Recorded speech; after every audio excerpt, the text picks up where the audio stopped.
you know what I'm saying, are operated by non-tech. You know, they're operated by their people, right? Only 1/3 of the Right. operators are doing the work, right? So, Well, I know then crazy.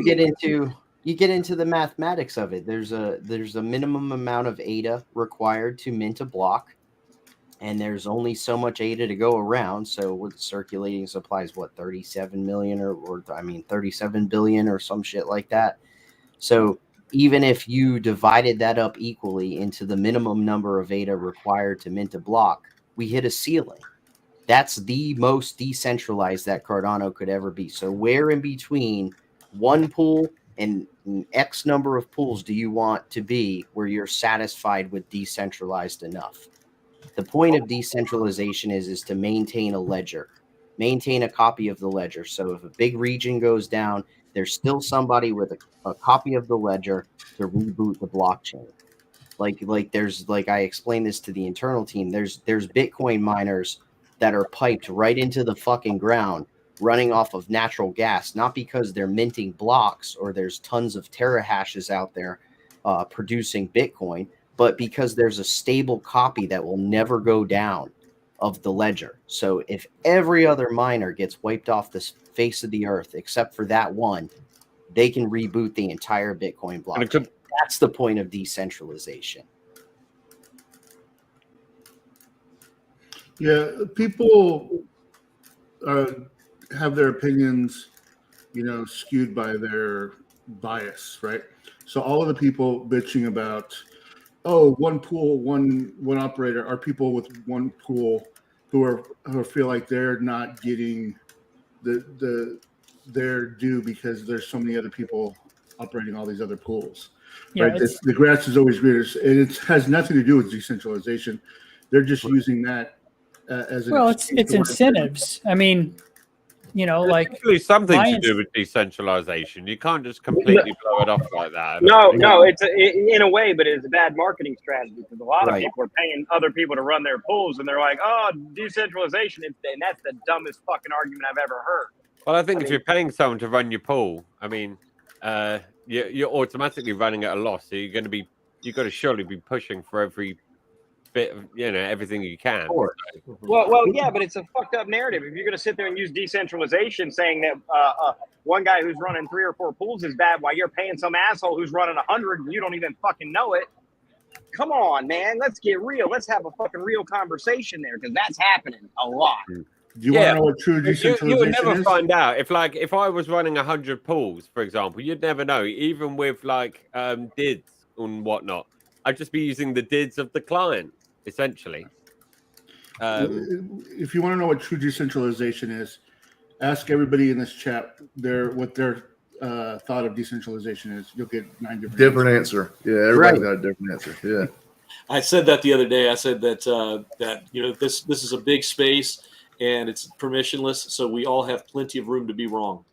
But the thing is, there's, I was saying to Kyle earlier, there is definitely 2 sides to this argument, and the 2 sides are pretty just. I mean, the code is law argument, I think, is a difficult one to argue with, but at the same time, it's not about the code; it's about the principle behind it, which kind of what you do in law, I guess.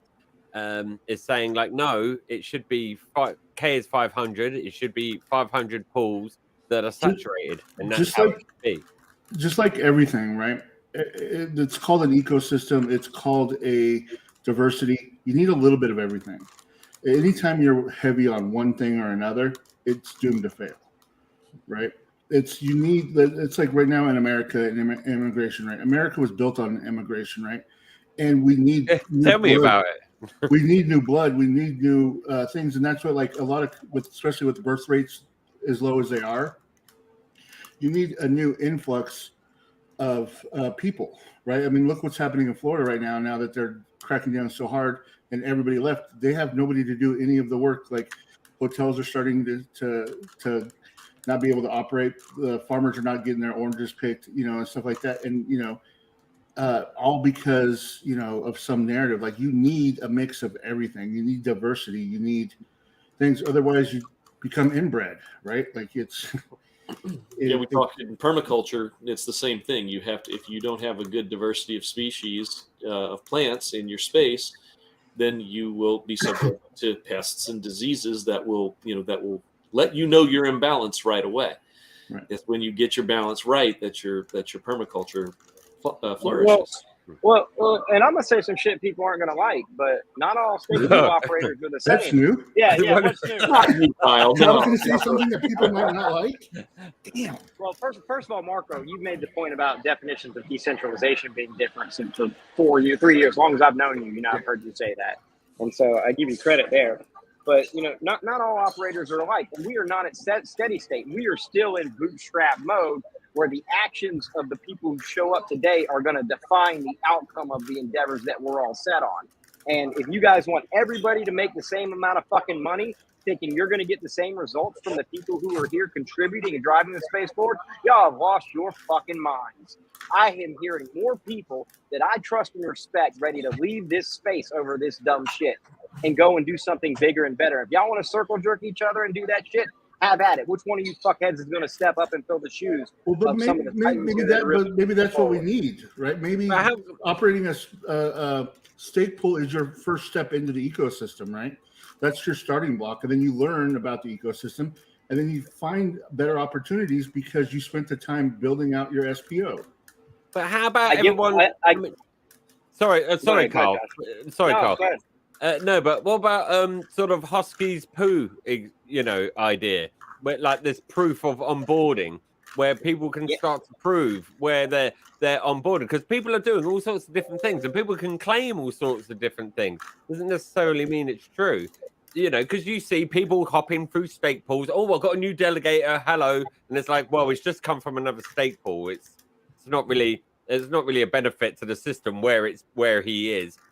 Or whatever, but some sort of proof that we're bringing people from outside. That's what I think we need to start demonstrating. Well, that's a viable metric for, pool operators that are out there that I would say aren't providing any real other value other than being mouthpieces for Cardano, right? And that's okay. That's perfectly acceptable. If you can measure that, awesome. That gives them some viability. What I'm talking about is that the stake pool revenue model is being used to fund all sorts of different projects. Even back to the ISPO model, it's funding community projects. It's funding tools that all these other stake pool operators who don't have any skills are using, right? Like all the tools that they're using to make the scripts easier. That was built by very technical people using stake pool revenue. And so it's like, okay, you guys want to push all that shit away? Y'all need to step the fuck up. Right. Well, I did see. I apologize, I don't have the link handy. I'll try to find it, but I think it was AT-ADA and AT-ADA 2, right? He creates CN. That's Martin. Yeah, Martin, and he creates a suite of tools for stake pool operators that I use. Yeah, like if you're a stake pool operator, you probably use at least some of his tools, right? I make my own tools, and I still use his tools. Well. Okay. Andrew uses his tools. Well, a lot of people use your tools too, Andrew. Yeah, right. but I'm just saying, Andrew, I am interested, Andrew. What tools of his are you using? I used his tools to do my vote yesterday. How about that? Mm-hmm. Because I trusted that he was going to build the transaction right. I was also able to be the first one to provide metadata explaining my vote because of the tools he built.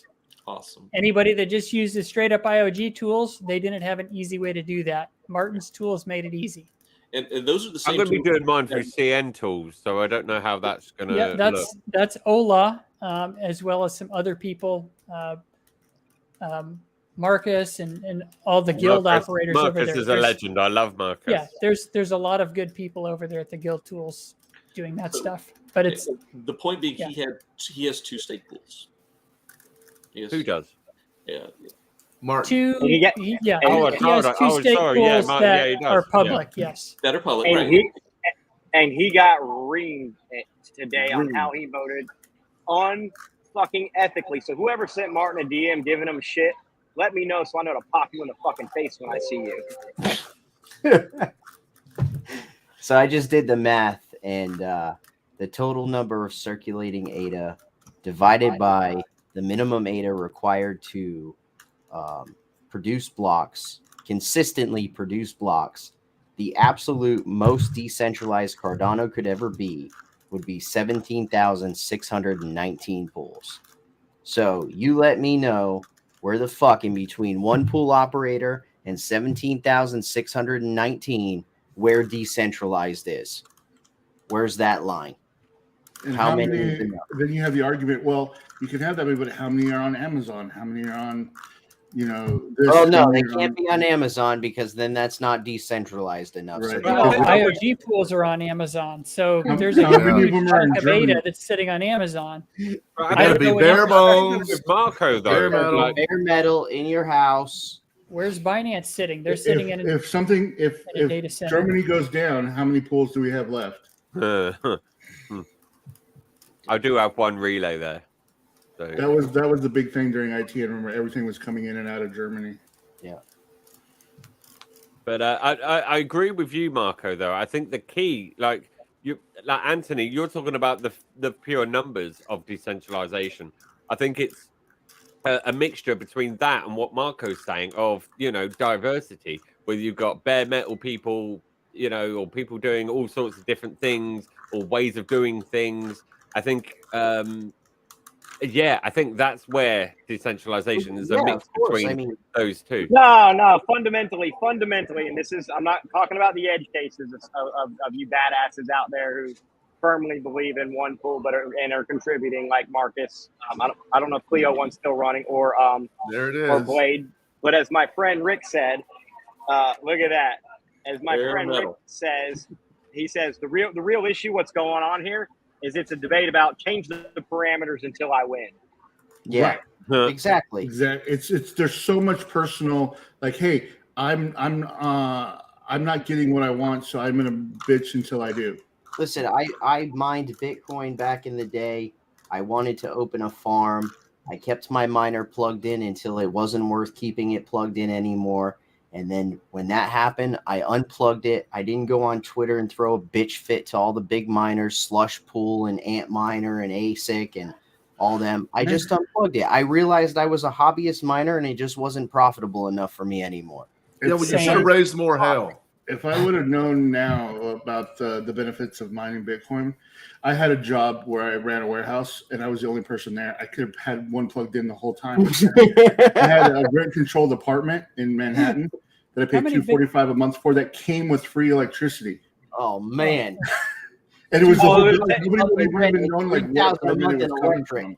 Oh, it would have taken. I want to know how much months Bitcoin to Anthony mined. I feel like How much Bitcoin did you mine, Anthony? Get that in the service office, though.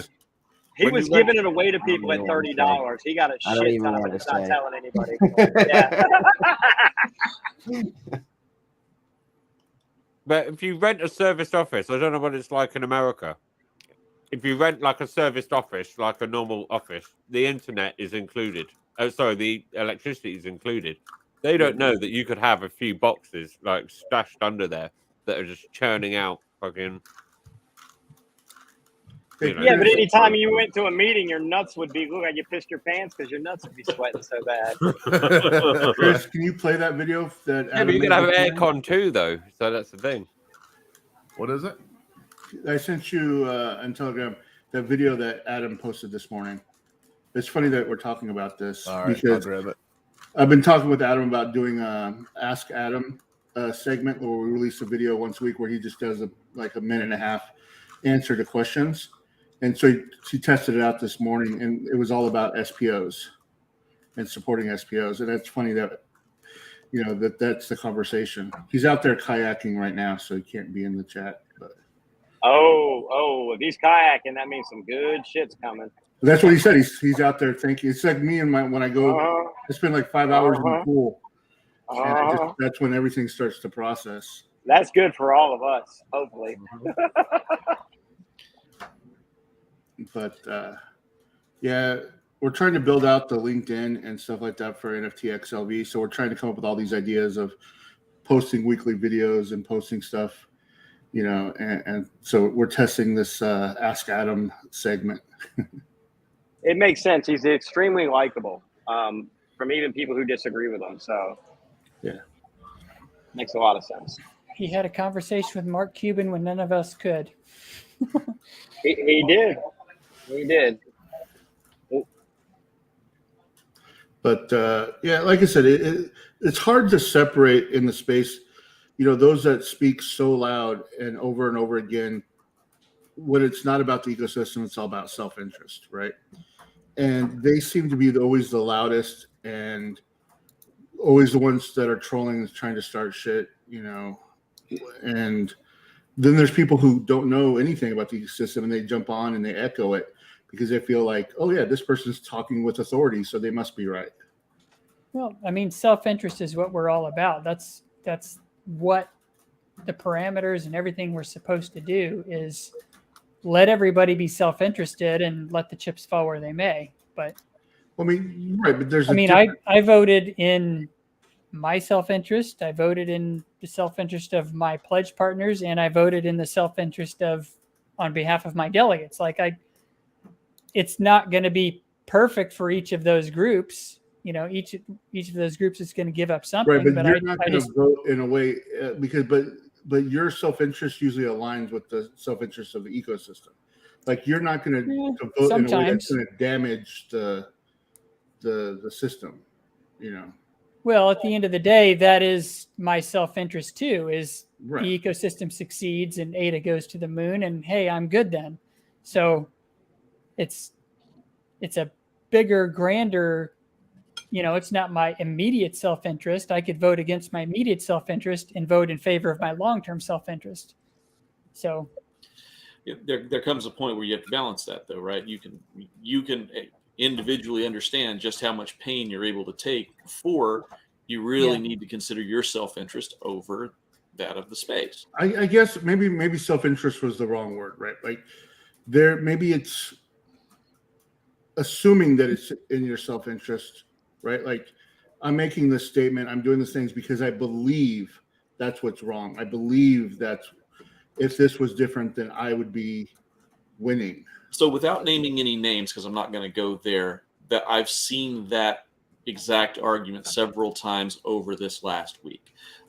This idea that, well, you should do it just because of the joy of decentralization, or you should do it because it's the right thing to do. It's like people really don't. I mean, to an extent, they act that way. You're not gonna just walk up to somebody and slug them in the face if you're a socially conscious person, right? You're not gonna break that social norm, but that's not the same thing as what you do with your money, and what you do with your time that needs to generate money for you to live, for you to continue doing this thing that you love. And I think too, like I was saying, when I talk about like self-interest, and I agree, because like I said, one of the things that I do believe in too is putting your mask on first before you help others. Mm-hmm. Here, I'm gonna bring Adam in real quick. You ready? Yeah. Deciding that. If you look just at running binaries on a computer that sits and does its own thing for the most part, then yeah, it's not a full-time position. And it's not even tremendously expensive. A fairly robust and disaster capable solution is possible for probably max $500 to $600 per month in expenses. I think the large part of the problem is people don't consider their own time when considering their contribution to the network. What can we do if we viewed an individual single stake pool operator, one person, as a full-time employee of Cardano for running a stake pool? That person doesn't have to spend a lot of time managing or monitoring the nodes, but what they can do with that income is contribute to test nets, contribute to CIPs, be involved in the discussion, be aware of what's going on in governance.